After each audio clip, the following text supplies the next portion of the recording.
നമസ്കാരം, ഞാൻ ശ്രുതി നിതിൻ. ശ്രുതീസ് കുക്കറിയിലേക്ക് നിങ്ങൾക്ക് എല്ലാവർക്കും സ്വാഗതം.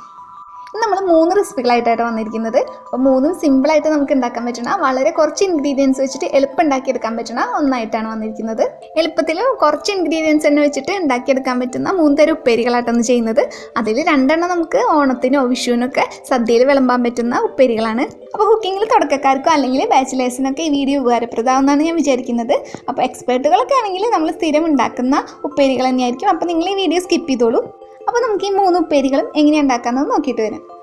അപ്പോൾ ആദ്യം നമുക്ക് മുതിര വെച്ചിട്ടുള്ള ഉപ്പേരി ഉണ്ടാക്കാം കേട്ടോ. അപ്പോൾ മുതിര ഉപ്പേരി ഉണ്ടാക്കണതിന് മുന്നേ തന്നെ നമ്മൾ തലേദിവസം കുതിർത്ത് വെക്കുകയാണെങ്കിൽ എളുപ്പത്തിൽ നമുക്ക് വേവിച്ചെടുക്കാനായിട്ട് പറ്റും കേട്ടോ. അപ്പോൾ അതുകൊണ്ട് തന്നെ ഞാൻ ഇവിടെ തലേദിവസം വെള്ളത്തിലിട്ടിട്ട് ഒരു 1/4 കപ്പ് മുതിര വെള്ളത്തിലിട്ട് വെച്ചിട്ടുണ്ടായിരുന്നു.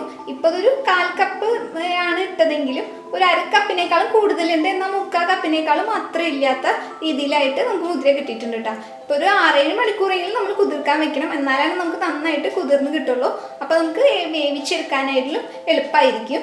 അപ്പം അങ്ങനെ കുതിർത്ത് ഈ മുതിര നമുക്കിനി വേവിച്ചെടുക്കാം. അപ്പോൾ ഇതുപോലെയുള്ള പയറുവർഗ്ഗങ്ങളൊക്കെ കുക്കറിൽ വേവിച്ചെടുക്കുകയാണെങ്കിൽ നമുക്ക് എളുപ്പം വേവിച്ചെടുക്കാൻ പറ്റും കേട്ടോ. അപ്പോൾ ഞാനിവിടെ കുക്കറിലാണ് വേവിക്കുന്നത്. അപ്പോൾ നമുക്ക് കഴുകി വെച്ച മുതിര കുക്കറിലോട്ട് ഇട്ട് കൊടുക്കാം. ഇനി മുതിര മുങ്ങി കിടക്കണത്ര വെള്ളം ഒഴിച്ച് കൊടുക്കാം കേട്ടോ. ഇതുപോലെ മുതിര മുങ്ങി കിടക്കണത്ര വെള്ളം ഒഴിച്ച് കൊടുക്കുക. എന്നിട്ട് ആവശ്യത്തിന് ഉപ്പിട്ട് കൊടുക്കാം. ഈ കുക്കർ അടച്ചിട്ട് നമുക്കൊന്ന് വേവിച്ചെടുക്കാം. ഞാനിപ്പോൾ മീഡിയം ഫ്ലെയിമിലാണ് വെച്ചിരിക്കുന്നത്. മീഡിയം ഫ്ലെയിമിൽ വെച്ചിട്ട് ഒരു 8-9 വിസിലടിക്കുക. അതിന് ശേഷം ഫ്ലെയിം ഓഫ് ആക്കിയതിന് ശേഷം ഫുൾ പ്രഷറൊക്കെ മാറിയിട്ട് തുറന്നാൽ മതി കേട്ടോ. അപ്പോൾ കറക്റ്റ് വേവായിരിക്കും. പിന്നെ നിങ്ങൾക്ക് ചിലപ്പോൾ വിസിൽ അങ്ങോട്ടും ഇങ്ങോട്ടൊക്കെ മാറ്റം വരും കേട്ടോ, നിങ്ങളുടെ ഫ്ലെയിമിനും കുക്കറിനൊക്കെ അനുസരിച്ചിട്ട്. അപ്പോൾ അതൊന്ന് ശ്രദ്ധിച്ചാൽ മതി.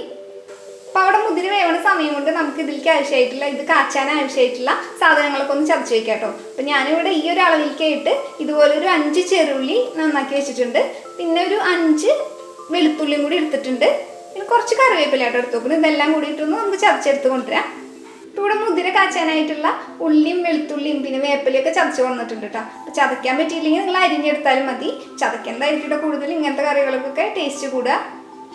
ഇപ്പോൾ ഇവിടെ കുക്കറിൽ ഒരു 8 വിസിലടിച്ചിട്ടുണ്ട് കേട്ടോ. അത് കഴിഞ്ഞിട്ട് ഇപ്പോൾ ഇതിൽ ഫുൾ പ്രഷറൊക്കെ മാറിയിട്ടുണ്ട്. അപ്പോൾ നമുക്കൊന്ന് തുറന്ന് നോക്കാം. ഇപ്പോൾ ഇത് നന്നായിട്ട് വെന്തിട്ടൊക്കെ കിട്ടിയിട്ടുണ്ട്. ഇനി നമുക്കിത് കാച്ചാൻ തുടങ്ങാം. പാത്രം നന്നായിട്ട് ചൂടാകുമ്പോൾ നമുക്കിതിലോട്ട് ഓയിൽ ഒഴിച്ചു കൊടുക്കാം. നിങ്ങൾ ഏത് ഓയിൽ ഉപയോഗിക്കുന്നത് വെച്ചാൽ അത് ഒഴിച്ചു കൊടുക്കാം കേട്ടോ. അപ്പോൾ ഞാനിവിടെ റൈസ് ബ്രാൻ ഓയിലാണ് ഉപയോഗിക്കുന്നത്. വെളിച്ചെണ്ണ ഉപയോഗിക്കുന്നവരാണെങ്കിൽ വെളിച്ചെണ്ണ ഉപയോഗിക്കുക. അപ്പോൾ ഓയിൽ നന്നായിട്ട് ചൂടാകുമ്പോൾ നമുക്ക് ഇതിലോട്ട് ചതച്ച് വെച്ചിട്ടുള്ള എല്ലാ സാധനങ്ങളും ഇട്ട് കൊടുക്കാം. ഈ നന്നായിട്ട് മൂക്കണ വരെ നമുക്കൊന്ന് ഇളക്കി കൊടുക്കാം. ഈ ഉള്ളിയും വെളുത്തുള്ളിയും ഒക്കെ നന്നായിട്ടൊന്ന് മൂത്ത് വരണം. ഇപ്പോൾ ഈ ഒരു കളറാകുമ്പോൾ നമുക്ക് ഇതിലോട്ട് മുളക് പൊടി ഇട്ട് കൊടുക്കാം. ഈ സമയത്ത് ലോ ഫ്ലെയിമിൽ വെക്കാൻ മറക്കല്ല കേട്ടോ. അല്ലെങ്കിൽ നിങ്ങൾ ഫ്ലെയിം ഓഫ് ആക്കിയതിന് ശേഷം മുളക് പൊടി ഇട്ട് കൊടുത്താൽ മതി. അപ്പോൾ തുടക്കക്കാരൊക്കെ ആണെങ്കിൽ അങ്ങനെ ചെയ്യുന്നതായിരിക്കും നല്ലത്. അല്ലെങ്കിൽ പിന്നെ മുളക് പൊടി കരിഞ്ഞു പോയാൽ നമ്മൾ ഉദ്ദേശിക്കുന്ന ടേസ്റ്റ് ഈ കറിക്ക് ഉണ്ടാവില്ല. ഒരു 2 ടീസ്പൂൺ മുളക് പൊടി ഇട്ട് കൊടുത്തിട്ടുണ്ട്. ഇനി നമുക്ക് ഇതിലേക്ക് മുതിര ചേർത്ത് കൊടുക്കാം. നമ്മൾ ഉണ്ടാക്കുന്ന എല്ലാ കറികളിലും കുത്തിപ്പൊടി മുളകായിട്ട് ഉപയോഗിക്കുന്നത്, അതായത് ക്രഷ് ചില്ലി. ഇത് നമുക്ക് എളുപ്പത്തിൽ കടയിൽ നിന്ന് വാങ്ങിയിട്ട് വീട്ടിൽ തന്നെ ഉണ്ടാക്കണമെങ്കിൽ മിക്സിയുടെ ബൗളിൽ ജസ്റ്റ് ഒന്ന് ചതച്ചെടുത്താൽ മതി. നമ്മൾ ആ കുക്കറിലുള്ള കുറച്ച് വെള്ളത്തോട് കൂടിയിട്ട് തന്നെയാണ് ഞാൻ അങ്ങനെ ഒഴിച്ചു കൊടുത്തിരിക്കുന്നത്.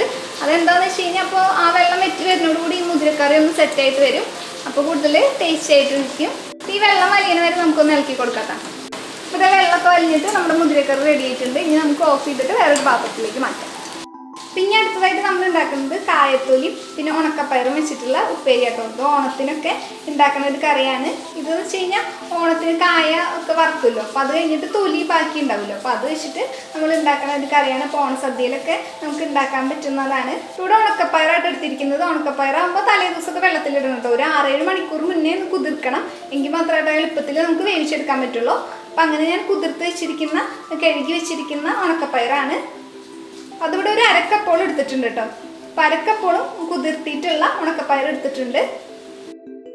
പിന്നെ 1 കപ്പ് കായത്തൊലി അരിഞ്ഞതായിട്ട് എടുത്തിരിക്കുന്നത്. ഈ കായത്തൊലി കഴുകുമ്പോൾ നിങ്ങൾ ഉപ്പൊക്കെ ഇട്ടിട്ട് കഴുകാനായിട്ട് മറക്കരുത് കേട്ടോ. ഉപ്പൊക്കെ ഇട്ട് കഴുകിയെടുത്താലേ ഇതിലുള്ള കറിയൊക്കെ പോകാനായിട്ട് എളുപ്പമായിരിക്കും. അപ്പോൾ ഞാനിവിടെ കഴുകി വെച്ചിരിക്കുന്ന കായത്തൊലിയാണ് ഇടുന്നത്. അപ്പോൾ 1 കപ്പ് കായത്തൊലി അരിഞ്ഞതിലേക്ക് ഞാൻ കുതിർത്തിട്ടുള്ള 1/2 കപ്പ് ഉണക്കപ്പയറാണ് എടുത്തിരിക്കുന്നത്.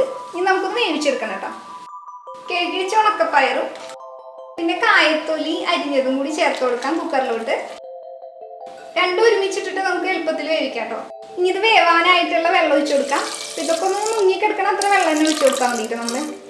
അപ്പോൾ അതേ കഷ്ണങ്ങളൊക്കെ മുങ്ങിക്കിടക്കണം അത്ര വെള്ളം ഒഴിച്ചിട്ടുണ്ട്. ഇനി ഇതിലേക്ക് നമുക്ക് ആവശ്യത്തിന് ഉപ്പിട്ട് കൊടുക്കാം കേട്ടോ. ഇനി ഇത് നമുക്ക് അടച്ചു വെച്ചിട്ടൊന്ന് വേവിച്ചെടുക്കാം.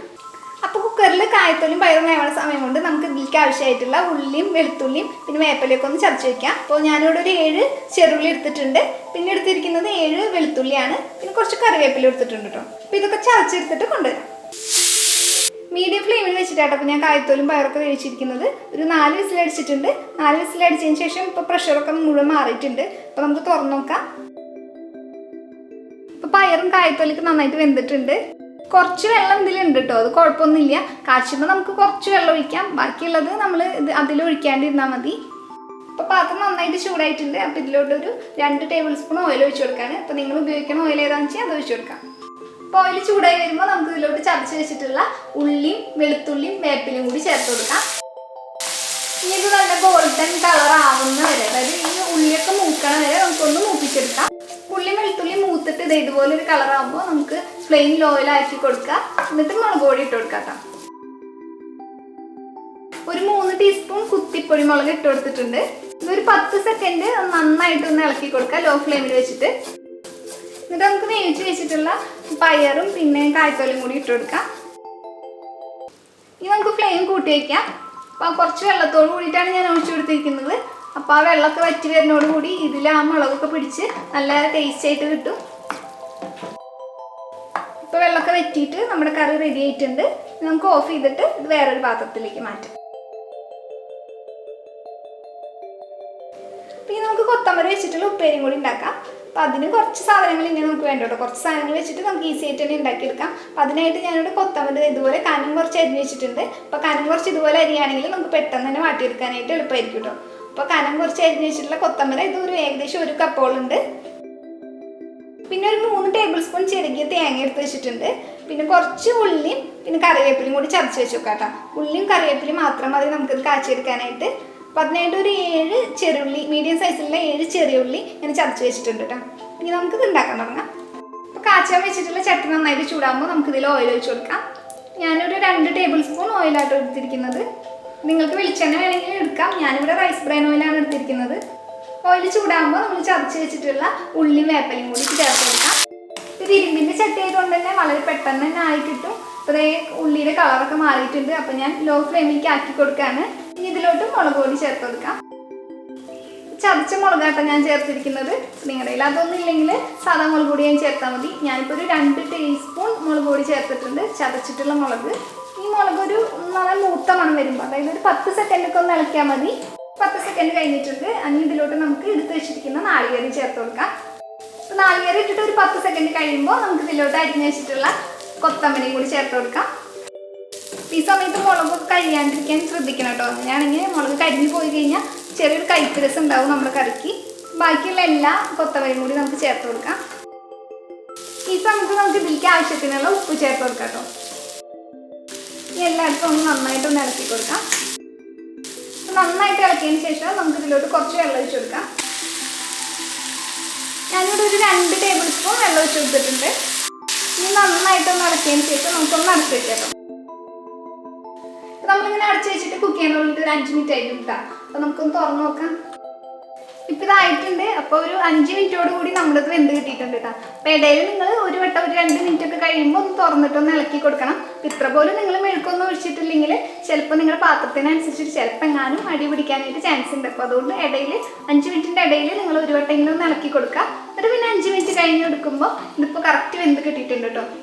അപ്പോൾ നിങ്ങൾ ആ ഇടയിലൊന്ന് ഇളക്കണ സമയത്ത് ഉപ്പൊക്കെ നോക്കാം കേട്ടോ. എന്നിട്ട് നിങ്ങൾക്ക് ഉപ്പ് കൂടുതൽ വേണമെന്ന് വെച്ച് കഴിഞ്ഞാൽ കൂടുതൽ ചേർത്ത് കൊടുക്കുക. ഇരുമ്പ് ചട്ടിയിൽ തന്നെ ആയതുകൊണ്ട് തന്നെ ഇത് കൂടുതൽ നേരം ഇതിൽ തന്നെ ഇരുന്ന് കഴിഞ്ഞാൽ അതിന് കളറൊക്കെ മാറും. അപ്പോൾ അതുകൊണ്ട് തന്നെ നമുക്ക് പെട്ടെന്ന് വേറെ പാത്രത്തിലേക്ക് പകർത്താം. അപ്പോൾ നിങ്ങൾക്ക് വീഡിയോ ഇഷ്ടമായെന്ന് വിചാരിക്കുന്നു. ഇഷ്ടമായെങ്കിൽ നിങ്ങളുടെ വലതു ഭാഗത്ത് കാണുന്ന റെഡ് സബ്സ്ക്രൈബ് ബട്ടണിൽ അതൊന്ന് പ്രസ് ചെയ്യണേ. അപ്പോൾ ഒരു ബെല്ലൈക്കണും കൂടി വരും. അതും കൂടി ഒന്ന് പ്രസ് ചെയ്യുമ്പോൾ ഒരു 3 ഓപ്ഷൻസ് വരും. അതിൽ ഓൾ എന്ന് പറഞ്ഞിട്ടുള്ള ഓപ്ഷൻ സെലക്ട് ചെയ്യണം. എങ്കിൽ മാത്രമാണ് ഞാനിടുന്ന എല്ലാ വീഡിയോസിൻ്റെയും നോട്ടിഫിക്കേഷൻ നിങ്ങൾക്ക് ലഭിക്കുള്ളൂ കേട്ടോ. അപ്പോൾ നിങ്ങൾക്ക് താല്പര്യമുള്ള വീഡിയോസൊക്കെ ആണെങ്കിൽ നോട്ടിഫിക്കേഷൻ കണ്ടു കഴിഞ്ഞാൽ നിങ്ങൾക്ക് ആ വീഡിയോ അപ്പം തന്നെ അല്ലെങ്കിൽ പിന്നീട് എപ്പോഴെങ്കിലും കാണാനും പറ്റും. അതോടൊപ്പം തന്നെ വീഡിയോ നിങ്ങൾക്ക് ഉപകാരപ്രദമാണെന്ന് തോന്നുകയാണെങ്കിൽ വീഡിയോയ്ക്ക് ലൈക്ക് ചെയ്യാനും ഷെയർ ചെയ്യാനും മറക്കരുത്. അപ്പോൾ വീണ്ടും ഇതുപോലെയുള്ള നല്ല റെസിപ്പികളുമായിട്ട് ഞാൻ വരാം കേട്ടോ. അതുവരെ നിങ്ങളെല്ലാവരും നല്ല ഭക്ഷണം കഴിച്ച് ഹെൽത്തി ആയിട്ടും സന്തോഷമായിട്ടും ഇരിക്കുക. അപ്പോൾ വീണ്ടും കാണുന്നവരെ ബൈ.